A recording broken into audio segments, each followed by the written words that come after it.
Welcome to Tochi Stories. Please don't forget to like, subscribe, and turn on post notification because it will mean the whole world to me. Now let's get right into the story. Brace yourself. The wind that blew through the dusty compound that day carried the final memory of childhood for MMA, the eldest daughter of the Izenwa family. At just 17, she stood with trembling hands and a forced smile, clutching a rusted aluminum tray filled with puff-puffs she had fried that morning.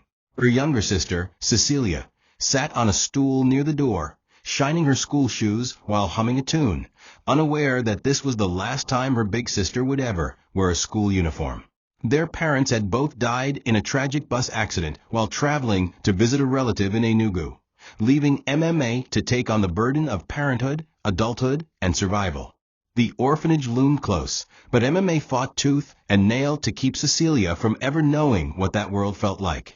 She sold everything, their mother's wrappers, their father's small radio set, just to ensure Cecilia never missed a day in school. While girls her age talked about love and beauty, MMA labored under the sun, pounding yam at restaurants, carrying blocks at construction sites, and walking barefoot to the market to save every naira her hands could bleed for. There were nights when she cried herself to sleep, wondering what her life could have been if fate hadn't robbed her of parents and childhood. She was bright, brilliant even, topping her class before tragedy turned her into a ghost of her dreams. The neighborhood would whisper that MMA was wasting her life for a girl who might not remember her sacrifices. But MMA only smiled, wiping her tears behind closed doors. She gave Cecilia her own textbooks, sewed her uniforms from rags, and pretended she didn't care when other girls mocked her for being the dropout elder sister with cracked heels and firewood stench. She starved so Cecilia could eat, slept on mats so Cecilia could sleep on a mattress, and even sold her hair once to buy exam forms. Her only hope was that one day Cecilia would become somebody, a woman of substance who would look back and lift her up from the gutter where she had willingly stayed so her sister could rise. That was all she asked of life, not much, just a simple reward for the pain. Years passed like shadows in the moonlight. MMA was now in her late 20s, her back hunched from the weight of labor, her skin darkened by the sun, and her hands hardened like tree bark. Cecilia had grown into a beautiful young lady, and true to MMA's prayers, she had gained admission to a prestigious university in Lagos. MMA sold the last piece of land their father had left, the only inheritance they had, to pay her sister's tuition. On the day Cecilia left for university, she hugged MMA briefly, wiping her makeup as if the affection embarrassed her, and promised to never forget her. MMA waved as the bus left, her heart torn between pride and grief. It was the beginning of her solitude and the end of her dreams, but she consoled herself with the belief that one day Cecilia would send for her.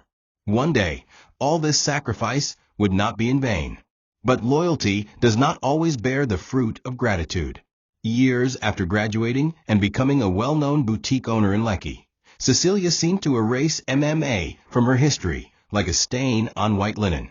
She spoke with a new accent, dressed in expensive lace, and married a man from a political family, all while telling people she was an only child raised in affluence. When MMA visited her once in Lagos, she was not allowed past the gate. Cecilia had sent a gatekeeper to deliver a message. "My husband doesn't like unannounced visitors. I'll send something later." That something never came.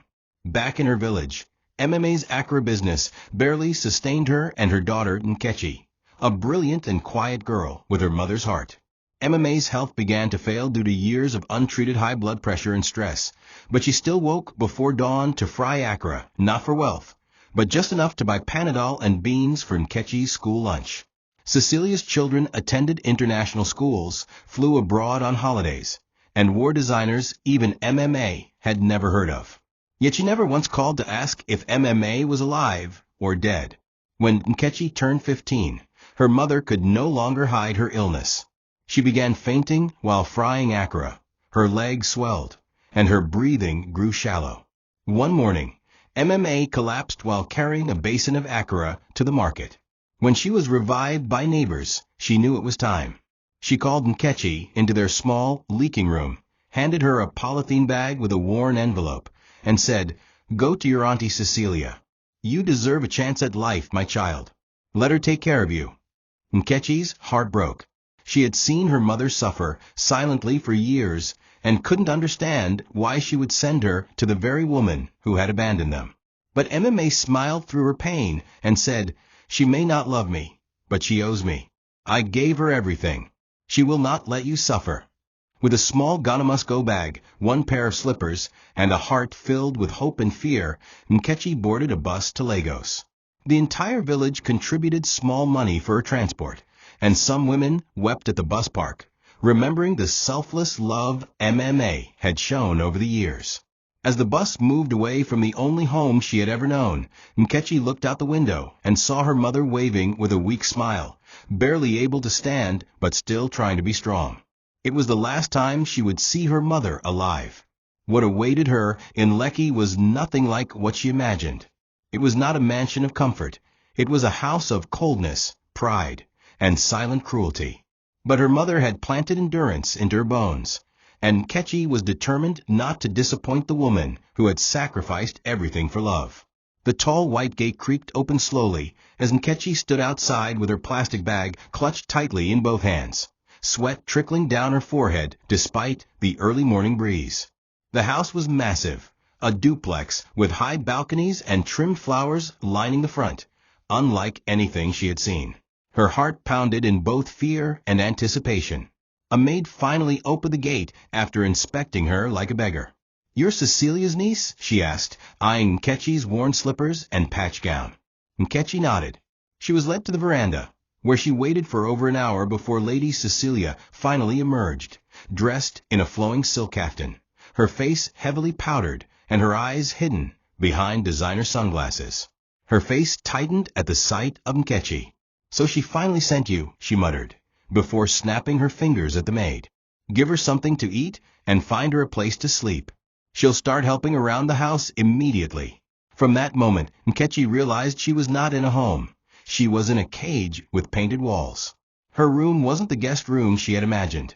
It was a cluttered storage space behind the kitchen, filled with broken chairs, old clothes, and cockroach droppings. There was no bed, just a tattered mat on the floor. Her food was leftovers, often cold, and sometimes not enough. No one spoke to her kindly. Her cousins Adora and Chidinma looked at her with disgust, their heavily polished nails pointing at her whenever they laughed. She was told not to enter the living room unless summoned, and was forbidden from touching the fridge. Within days, she became the housemaid, cleaning, cooking, scrubbing toilets, and carrying groceries from the market under the sun. She worked from morning till midnight, and every mistake came with a slap or insult. Nkechi cried silently at night.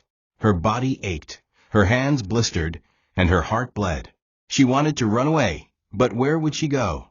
Her mother was too sick to care for her, and this was the only hope she had been given.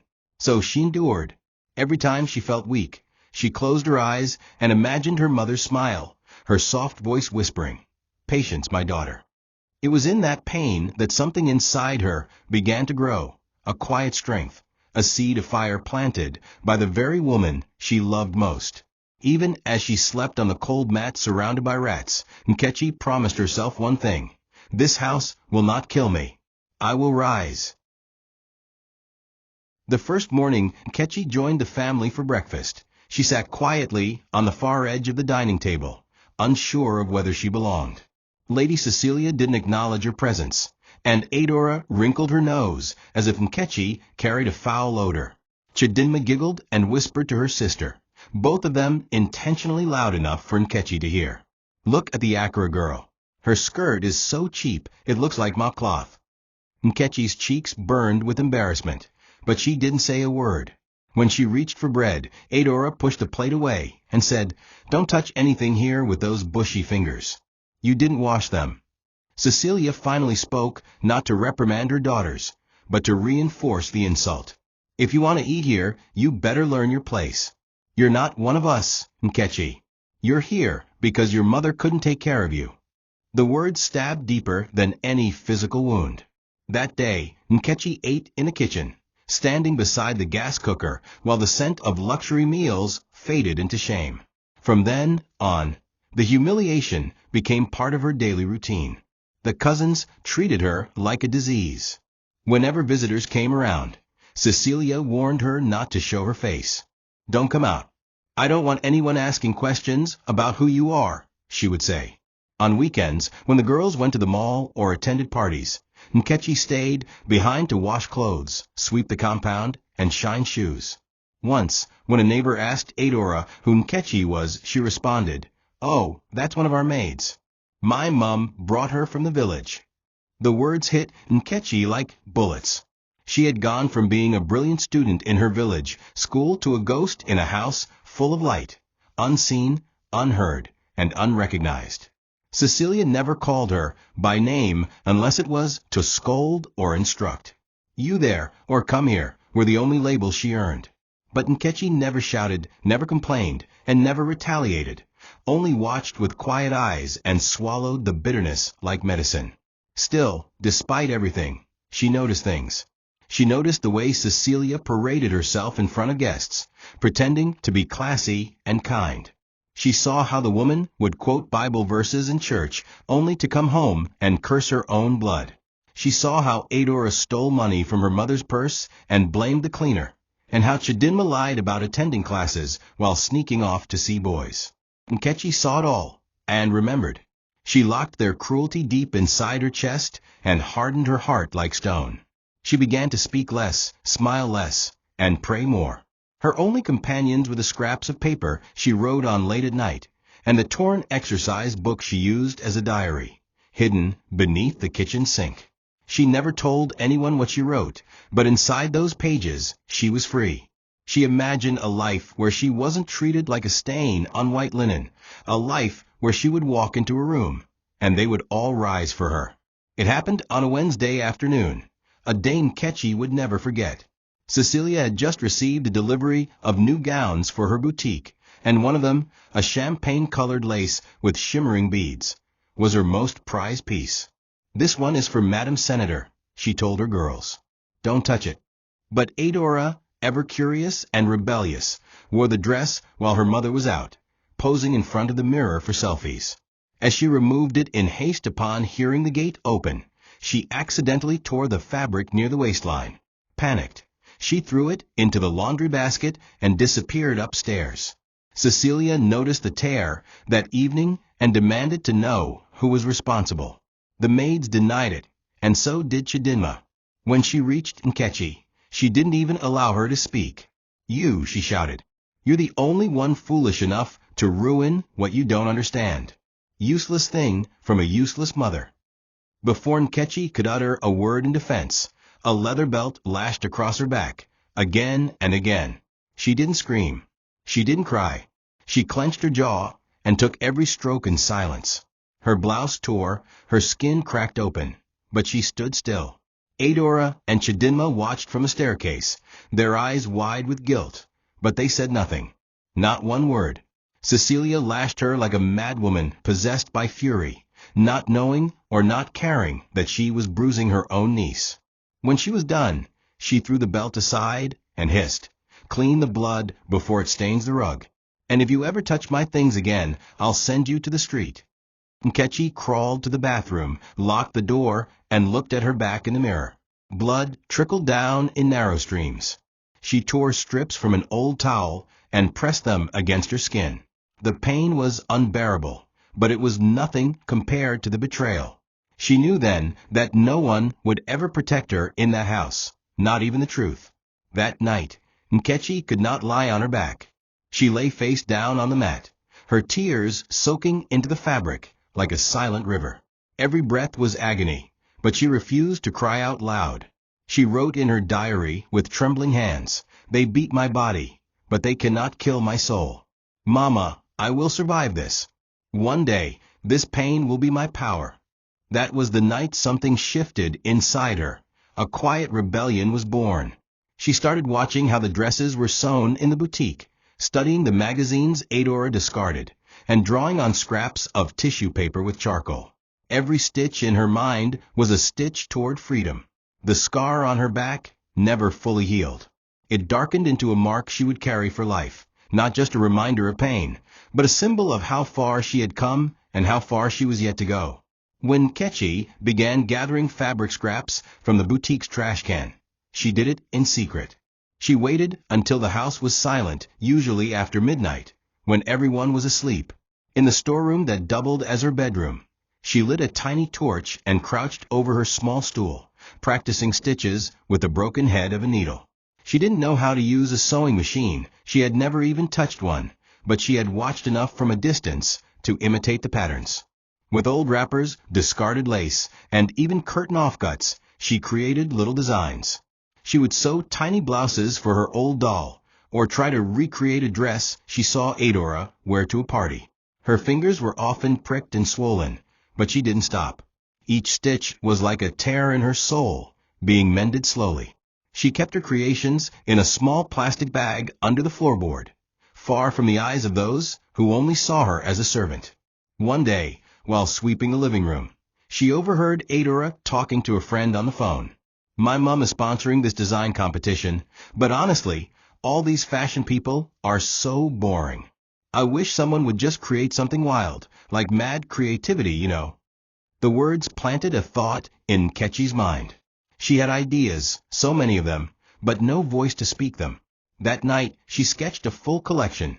Dresses inspired by her pain, named after emotions, bruised gold, scars of ash, storm under skin. She drew them all, staying up until her eyes burned. Her sketches were rough, made with cheap pencils and line paper, but they were her heart on paper.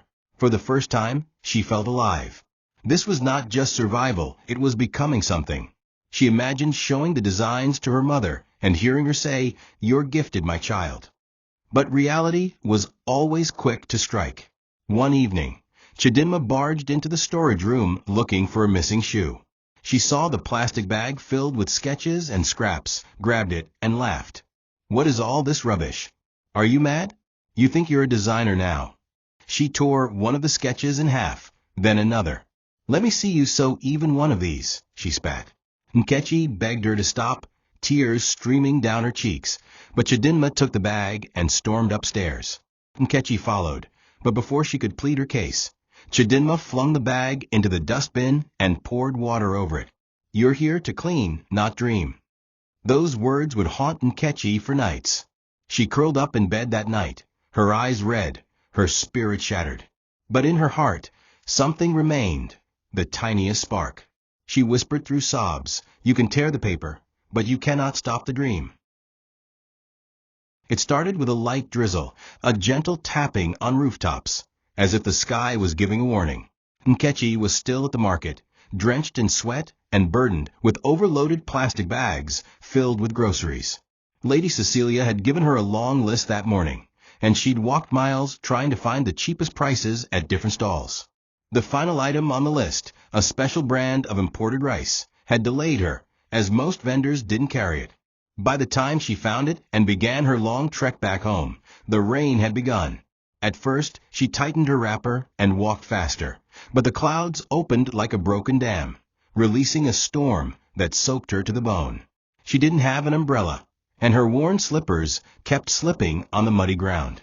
The bags tore halfway through her journey, and some of the tomatoes and onions scattered across the road. Bystanders either laughed or ignored her. There was no one to help. By the time she got back to the compound, thunder had shaken the earth 3 times, and her clothes were plastered to her skin. She knocked on the gate, shivering violently, her fingers barely strong enough to hold the remaining bags. The gateman looked at her, shook his head, and said coldly, "Madam said nobody should open gate for you. She vex say you stay too long." Nkechi pleaded, tears mixing with raindrops on her face. "Please, I didn't mean to delay. The rice wasn't available. Please." But the gate remained shut. For nearly 2 hours, she sat on the ground by the wall, her knees pressed to her chest, trying to conserve warmth. Her teeth clattered, and her fingers turned pale. Each time lightning flashed, she remembered her mother.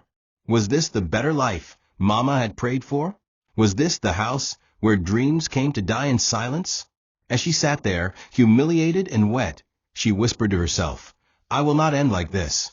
I will not die here." Eventually, the rain stopped. The compound gate opened only after a neighbor drove in, and the security guard had no choice but to let her slip inside quietly. When she walked into the house, Cecilia didn't even look up from her phone. "Go and clean the kitchen," she said flatly. "Don't think you can use the weather as excuse next time. Thunder or not, you must come back on time." Nkechi said nothing. She went to the kitchen, cleaned the floor with numb fingers, cooked with drenched clothes, and finally lay down past midnight. Her chest felt tight, her body weak. Fever had already crept in, but she still managed to write in her diary with trembling hands. "Rain fell today. It beat my body, but not my will. I will remember this day, the day I sat outside the gate and refused to break. I will wear this memory like a crown someday."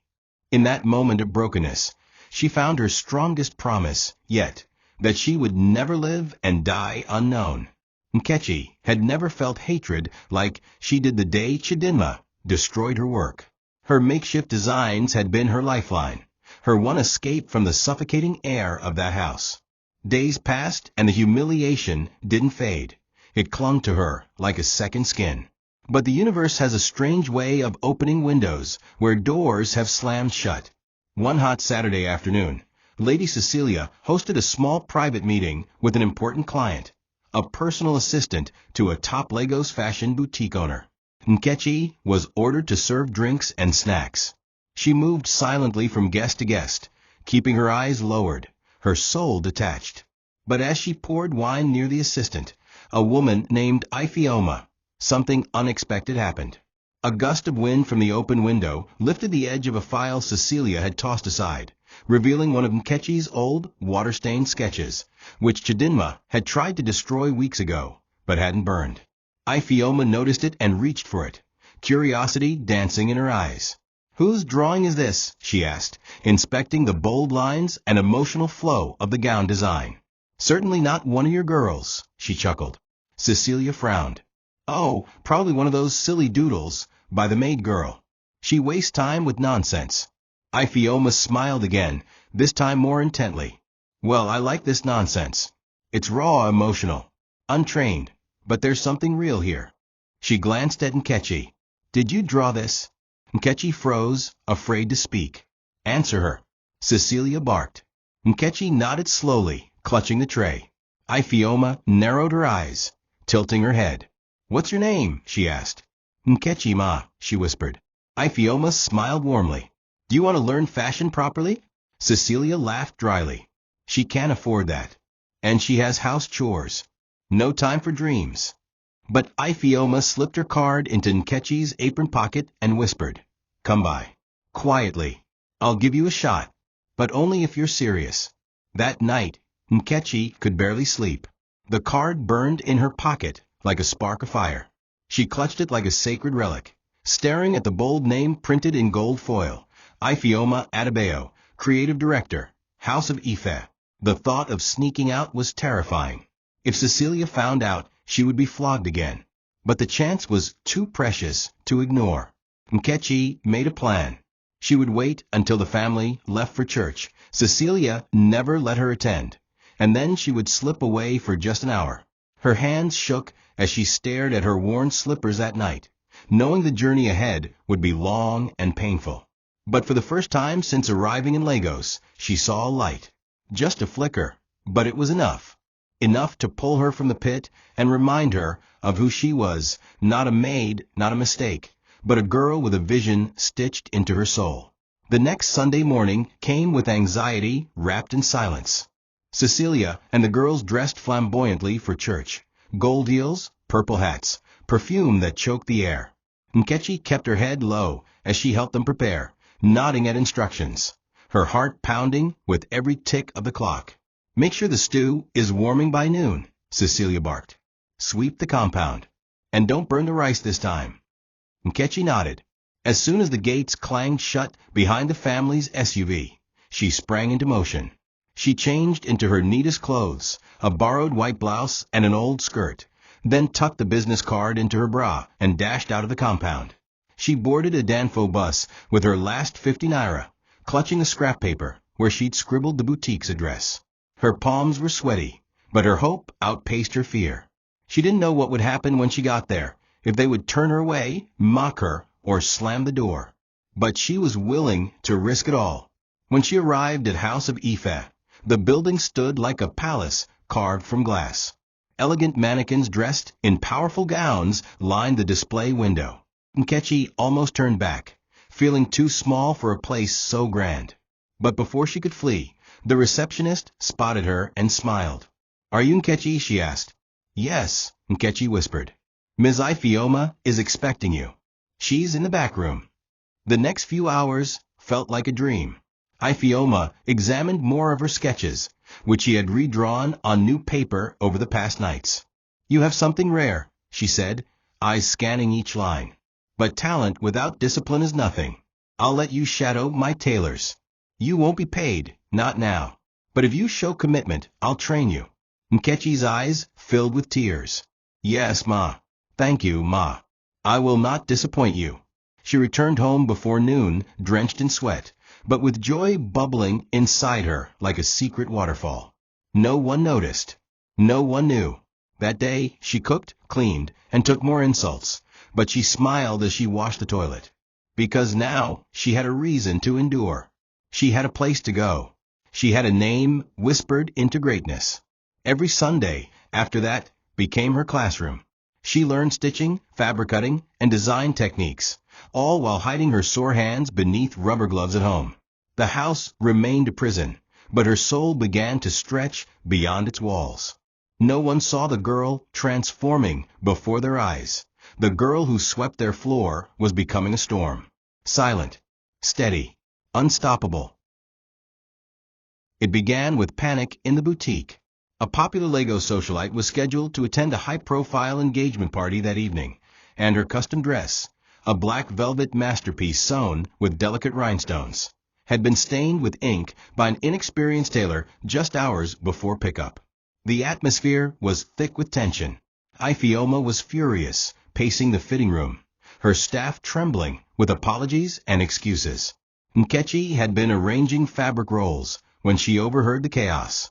She peeked into the room, and what she saw made her freeze. The once elegant dress now ruined by a careless ink spill. Useless. Useless. Ifeoma shouted. "Does anyone here have the guts to fix this before 5 p.m.? No one responded. They all looked down. Nkechi stepped forward slowly, her voice barely audible. "Ma, I can try." The room fell silent. Ifeoma turned, eyes sharp. "You?" Nkechi nodded, shaking. "Please, just let me try." Everyone watched with skeptical eyes as Nkechi was given an hour. Ifeoma handed her the ruined dress with a doubtful sigh. Nkechi took it into a small room, shut the door, and placed the fabric on a table like sacred cloth. Her hands trembled as she examined the damage. She didn't have time to be afraid. Her mother's voice echoed in her head, "Whatever your hands find to do, do it well." She grabbed a deep plum chiffon from a scrap pile, quickly layering it into a flowing diagonal cut that would mask the stain while giving the dress a bold, original twist. She re-sewed the bodice by hand, added silver beads to draw attention upward, and redesigned the neckline using inspiration from a sketch she had once torn and hidden. Time was slipping fast, but she didn't stop, not to eat, not to breathe, not to second-guess. Every stitch felt like a thread weaving her soul into something tangible. By the time she stepped out, holding the finished dress, the entire room paused. Ifeoma's mouth opened slightly. She took the dress from Nkechi and examined it closely. The ink stain had disappeared beneath an illusion of elegance, and the additions had turned a once simple outfit into a statement piece. "This is bold," she said softly. "You did this with scraps?" Nkechi nodded. For the first time in months, someone looked at her not as a maid or a stray, but as a person with value. Ifeoma sent the dress to the client, who wore it that evening and posted a glowing photo online, calling it a work of art from the edge of disaster. By the next morning, clients were calling. But back at home, Cecilia was suspicious. That Sunday, Nkechi's absence had gone unnoticed due to a delay at church, but when she returned home, glowing with quiet pride, her cousins sensed something had changed. And when Cecilia found a business card tucked into her old wrapper, she exploded in fury. "So this is where you've been sneaking to," she screamed. "You left this house without permission? You wore my name to disgrace me outside." Nkechi didn't get a chance to speak. The slap came first. Then the belt. The beating was worse than the first. Cecilia lashed Nkechi with a belt while screaming, "Ungrateful. Stupid girl. After all I did for you." Each word was a lie, and each strike tore through Nkechi's body and heart. She didn't cry, though tears welled in her eyes. Her silence provoked Cecilia further. "You think you're better than us now? You think you've arrived?" Adora and Chidinma watched from the stairs again, but this time they didn't smirk. They looked uncertain, maybe even scared. But none of them moved. When it was over, Nkechi crawled into the storeroom, her arms covered in welts, her face swollen. She couldn't even reach her diary that night. She lay face down on the mat, unable to eat or sleep. Ifeoma's voice echoed in her head, kind, respectful, curious. It felt like a dream now, something she didn't deserve. Her heart wanted to fight, but her body was shutting down. In the following days, Nkechi became a ghost.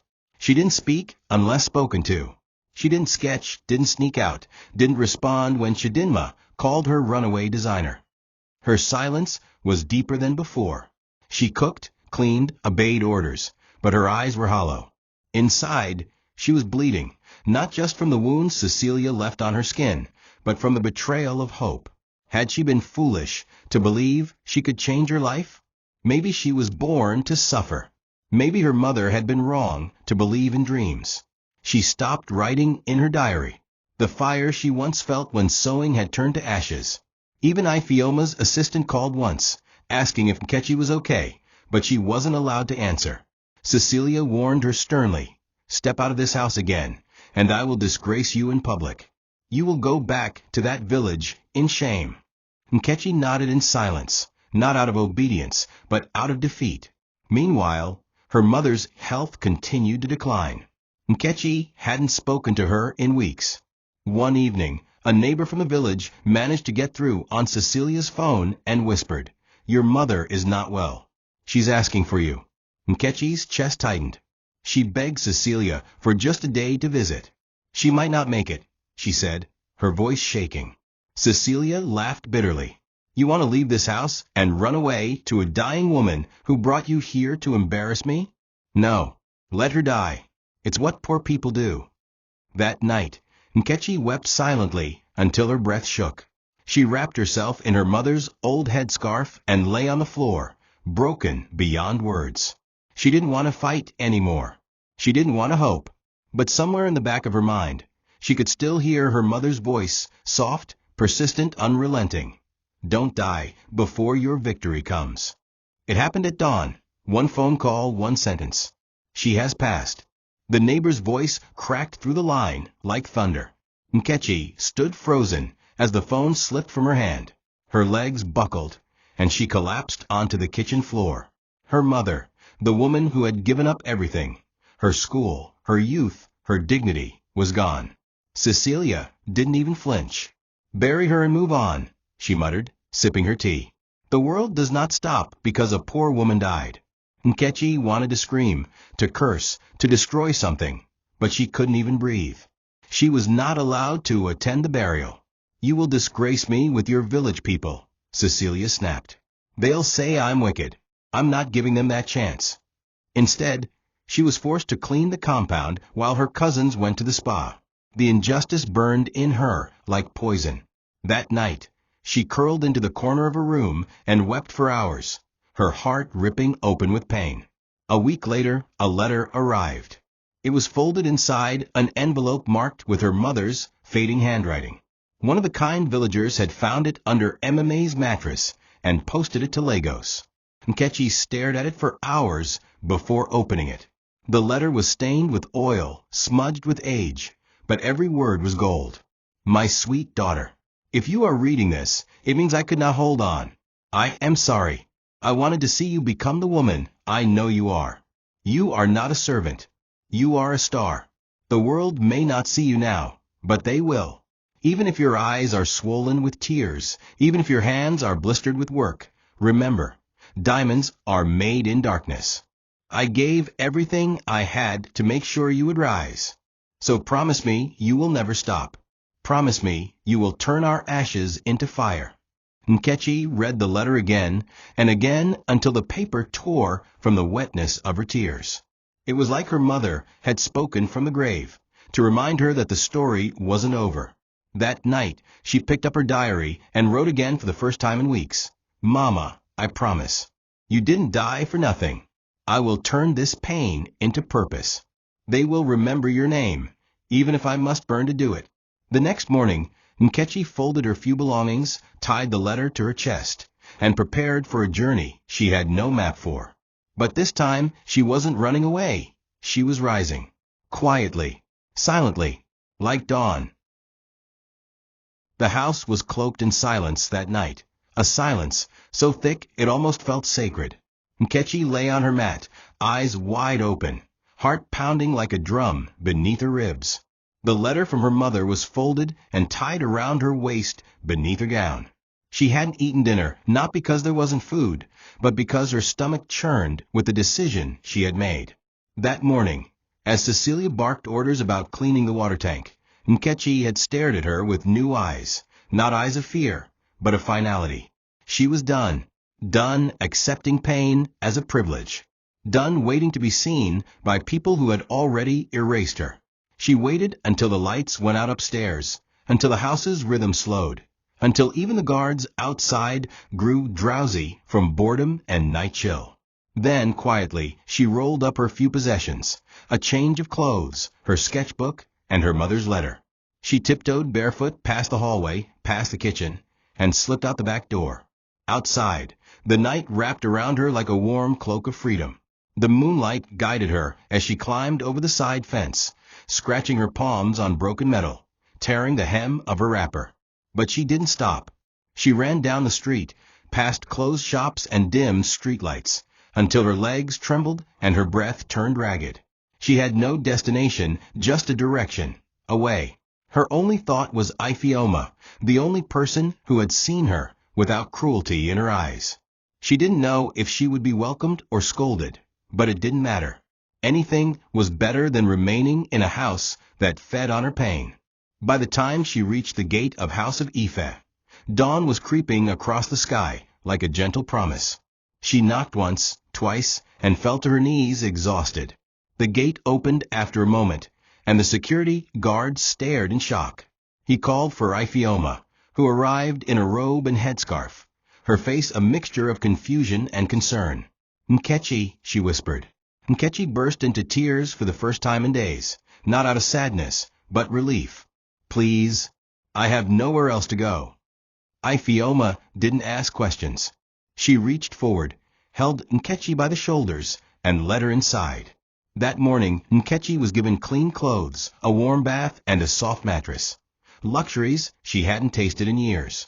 As she curled beneath the blanket, holding her mother's letter close, she whispered into the pillow, "I'm free, Mama. I'm finally free." But even freedom had its price. Ifeoma told her she couldn't stay hidden forever. If she wanted to survive, she would have to fight harder than ever. Nkechi nodded with eyes full of fire.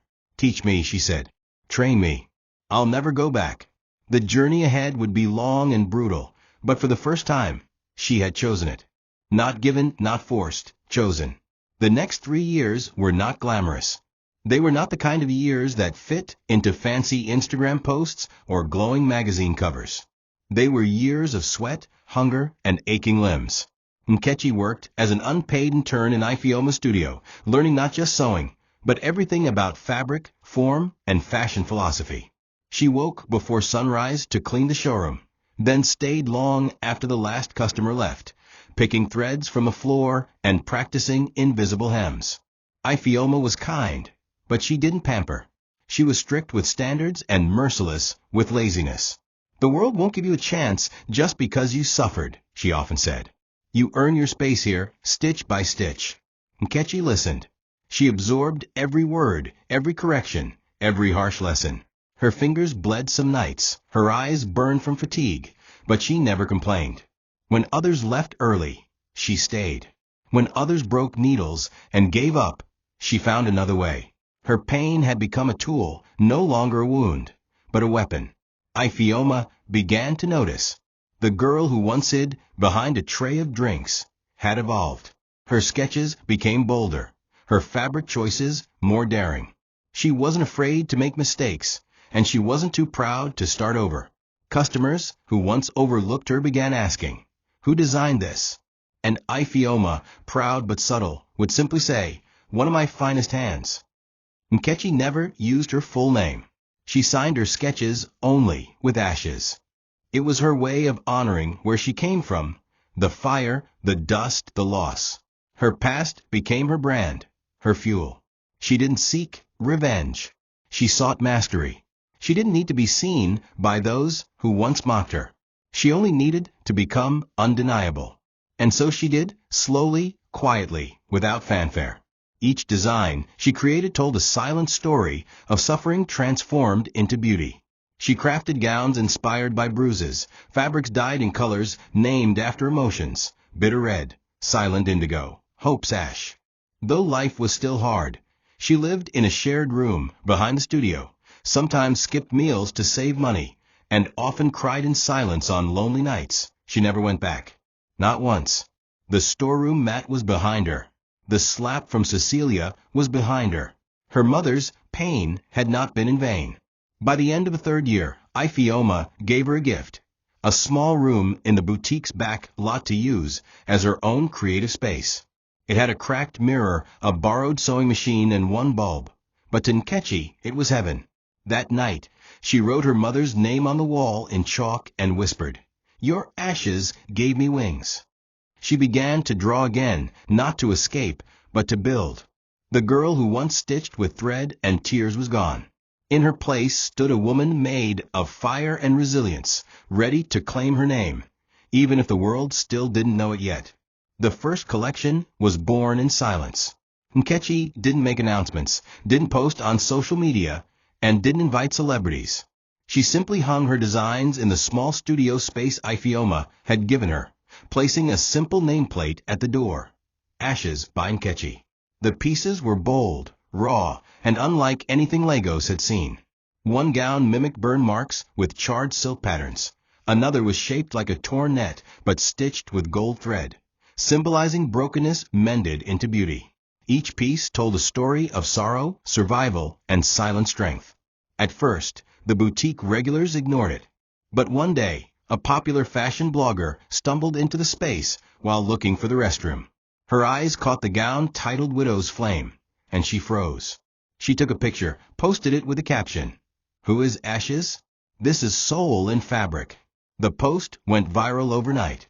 Orders began pouring in, not just from Lagos, but Abuja, Port Harcourt, and even Johannesburg.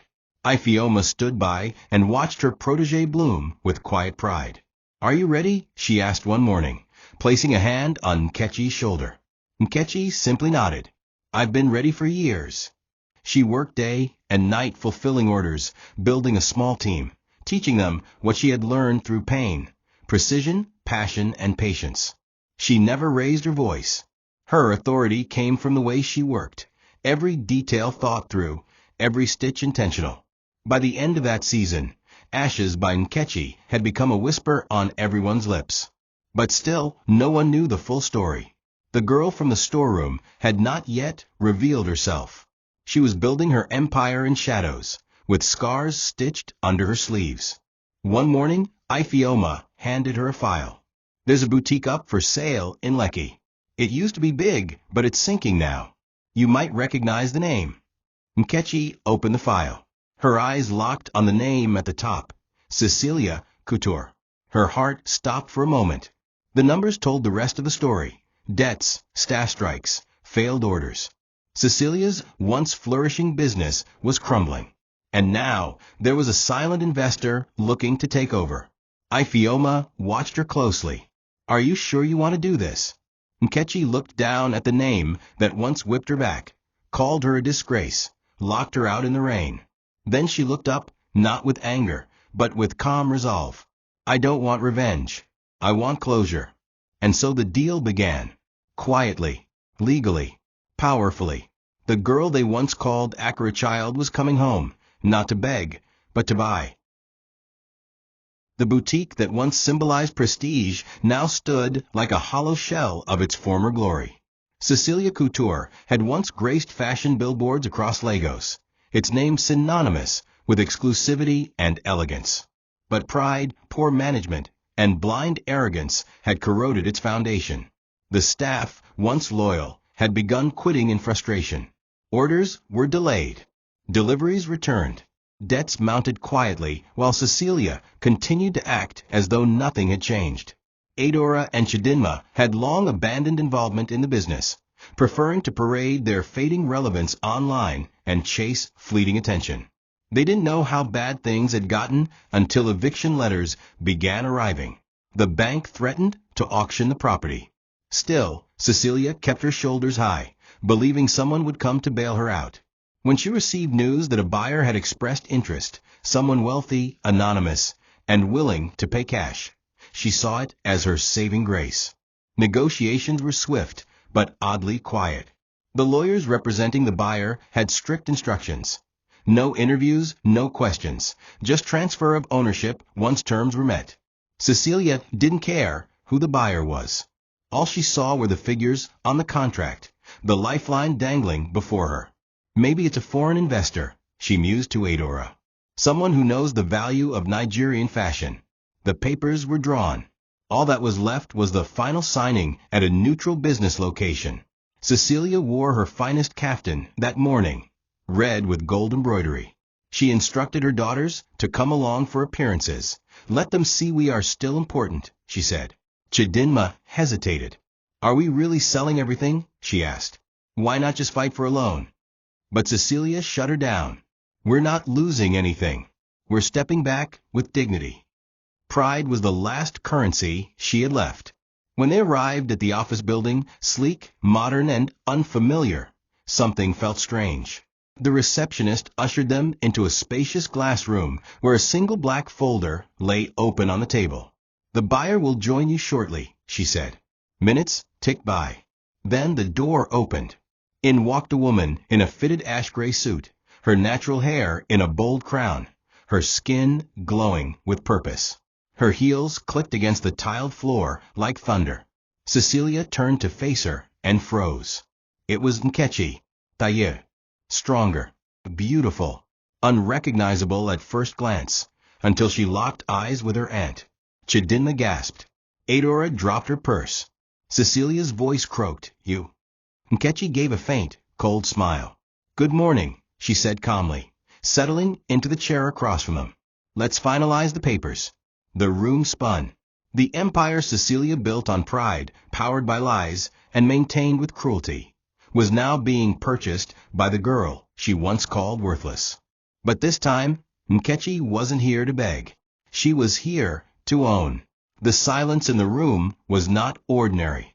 It was suffocating, like the thick air before a violent storm. Cecilia opened her mouth to speak again, but couldn't find the words. Adora stared at Nkechi as though seeing a ghost wearing power. Chidinma clutched the armrest of her chair, her once loud mouth now trembling in shock. Nkechi remained seated, composed. Her hands rested lightly on the black folder, her fingers unshaking as she flipped the pages one by one. All documents are in order, she said quietly, her voice steady like a river carving through stone. The bank has approved the full amount. Upon your signature, the boutique becomes mine. She raised her eyes then, and for the first time in years, Cecilia saw something in them that unsettled her. Not hate, not even pride, but peace. A terrifying kind of peace. The kind that comes after surviving fire and losing everything but your will. Cecilia cleared her throat, desperate to find a sense of control. You how? I mean, where did you? Nkechi interrupted with a slight tilt of her head. Does it matter? She asked. When I lived in your house, you said I wasn't one of you. You were right. I was never part of that house. But that house is part of who I became. Adora finally spoke, her voice small. We didn't know. We didn't know you'd. Nkechi turned to her, her tone still calm. You didn't need to know. It wasn't your job to believe in me. But it was your job not to break me. Chidinma couldn't look her in the eye. You're buying the boutique? she asked, still stunned. Nkechi nodded. I'm not here to seek revenge. I'm here to reclaim what was denied. You taught me how to survive humiliation. Now I teach the world how to wear it like royalty. She stood slowly, walked to the head of the table, and picked up the pen. Here, she said, handing it to Cecilia. Sign. For the first time in her life, Cecilia's hands trembled. She took the pen, eyes glazed, and signed. Her signature, once a symbol of status, was now a surrender, a transfer of power. When the last page was completed, Nkechi closed the folder and extended her hand to the lawyer. Send the final payment today. Change the name tomorrow. As she walked toward the exit, she paused briefly, looking back one final time. The storeroom, behind your kitchen. It's where I learned to dream. Thank you for the darkness. It taught me how to build light. She left without another word. No teatrix. No applause. Just quiet footsteps, carrying decades of pain out the door, and centuries of power walking back in. The next few weeks were a whirlwind, not for Nkechi, but for Cecilia and her daughters. News of the boutique's takeover spread across Lagos like wildfire. Nobody knew the full backstory, only that a mysterious fashion line named Ashes by Nkechi had bought out the dying Cecilia Couture and was transforming it into a fresh new label. The workers who had once suffered under Cecilia were offered their jobs back, with better pay, dignity, and a chance to learn under Nkechi's direct guidance.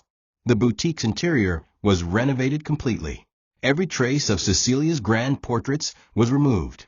In their place stood fabric art, bold, moving, and raw, each piece symbolizing brokenness made beautiful. Clients poured in, curious and inspired. The space, once tainted by pride, now pulsed with purpose. But the woman who once ruled it sat at home, staring at her silent phone, waiting for calls that never came. Cecilia could barely leave the house. Everywhere she went, people whispered. The staff she once looked down on were now ambassadors of a brand she no longer owned. Adora fell into depression, deleting her social media accounts after trolls exposed her past bullying. Chidinma applied to intern at Ashes by Nkechi using a fake name, hoping to be accepted back through a back door. She was politely rejected. One afternoon, Cecilia walked to the boutique herself. She stood outside, watching customers line up with excitement. She looked through the glass doors at the girl she once whipped like a slave, now standing in a tailored jumpsuit, giving instructions to tailors and designers, her posture regal and unbothered. Cecilia stepped in. The music stopped. People turned. Nkechi looked up. Their eyes met. Cecilia walked forward slowly, her voice shaky. Nkechi, please. But Nkechi didn't respond immediately. She allowed the silence to speak first. Then she turned fully to face her aunt, the woman who had once refused to let her bury her own mother. You taught me everything I needed to know about pain, she said softly. Now I teach the world how to turn it into power. Cecilia dropped to her knees. In front of staff. In front of customers. I'm sorry, she whispered. I was wrong. I was blind. I was wicked. Nkechi's face didn't change. I forgive you, she said quietly. But I will never forget. She motioned to her assistant. Get her a seat. Let her rest outside. Bring her water. But don't let her into my workshop. That was the final statement, not of revenge, but of boundaries. Cecilia sat outside that day, drinking cold water alone, watching the empire she once built, now reborn without her. It was a crawl of regret, and no one could save her from it, not even the niece she had once called useless. The house stood at the edge of the village, like a memory refusing to die. The mud walls, cracked by time and neglect, still held the faint scent of palm oil and Akara smoke. Nkechi stepped out of the black SUV alone, the breeze carrying dust and silence around her feet. She hadn't returned since the burial. Everything had changed, yet everything was exactly the same. The old bench where her mother used to sit while frying Akara still leaned against the wall, termite-bitten and worn. A broken pot rested beside the doorway, the same pot that had once boiled their last grains of rice. Nkechi stood still for minutes, the wind playing with the edges of her white scarf. No security, no entourage, no announcements, just her silence, and the weight of her mother's voice echoing in her heart. She whispered softly, "Mama, I came home." The villagers gathered slowly, unsure if they were dreaming. The girl who left in rags had returned dressed in grace. Some wept when they saw her, others simply bowed their heads. She didn't come with pride, she came with purpose. The old woman next door, the one who had held MMA's hand in her final days, embraced Nkechi tightly, sobbing into her shoulder. Nkechi visited her mother's grave first, laying white lilies on the soil. No grand speeches, no cameras. Just a whispered prayer, and the same letter tied in ribbon, now placed inside a small waterproof bag and buried beside her mother's headstone. She then walked back to the house and stood in the doorway, looking at the roof that once leaked rain onto her mattress. "We'll rebuild it," she said quietly to the neighbor. "Not for me, for her. This house will become a place of memory, of fire, and of faith." Construction began the following week. Nkechi hired local builders, paid them well, and stayed to oversee the design herself. She didn't want a mansion. She wanted preservation. The original shape of the house remained, but she reinforced it with stone, added new windows, painted the walls cream and brown like her mother once dreamed. Inside, she created a single room with glass walls, her mother's memorial room. It housed only 3 things: the old Akara tray, the first torn sketch she ever drew in that house, and the letter her mother wrote. Each item was displayed on individual pedestals under warm light. Visitors were allowed inside only in silence. No noise, no selfies, just a quiet space for reflection. Children from the village now came to read, sketch, and listen to Nkechi's story. She didn't give them handouts. She gave them hope. She told them, pain is not the end. Sometimes it's the seed. The air was crisp that morning in the village. School children gathered quietly under the mango tree near the rebuilt house, some clutching notebooks, others holding tiny pencils. There were no banners, no pressmen, no governors or dignitaries. That was how Nkechi wanted it. She had returned not as a celebrity, but as a daughter of pain, a daughter of promise, a daughter of MMA. She sat on a simple wooden chair, dressed in a plain white gown with thread embroidery. Her hair was wrapped in her mother's scarf, the same one she'd held on the night of her burial. In front of her were children from a village school, many of whom didn't know what a sewing machine looked like, but all of whom had dreams quietly growing inside their small hearts. She looked at them and said, "Once I lived in this house. I ate once a day. I was slapped, mocked, and called useless. But I wasn't, and neither are you." She opened a brown wooden box at her feet and took out the Akara tray, the exact one her mother had used to carry their livelihood through dusty markets and judgmental stares. She held it up with both hands and looked at the children. "This tray fed me. This tray raised me. And when the world looked down on me because of it, I carried it with my head held high. Not because I was proud of where I was, but because I knew where I was going." Her voice didn't shake. Her eyes didn't water, but those watching couldn't hold back their tears. She placed the tray gently on the pedestal in her mother's room and whispered, "This is for you, Mama. I didn't just survive. I became. And I'll carry your name in every thread I sew." As the children dispersed that day, one girl remained behind.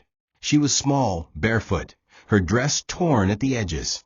She approached Nkechi slowly and asked, "Auntie, can someone like me become like you?"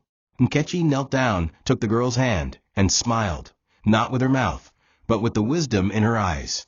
"Someone like you," she said, "is exactly who the world needs." And with that, she walked the child into the house, gave her a sketchbook, and said, "Start here." That afternoon, the sun set quietly over the village. No fireworks, no applause, just one girl who rose from ashes, now planting seeds in others. Her story wasn't built on pity or fame. It was stitched with pain, endurance, and truth.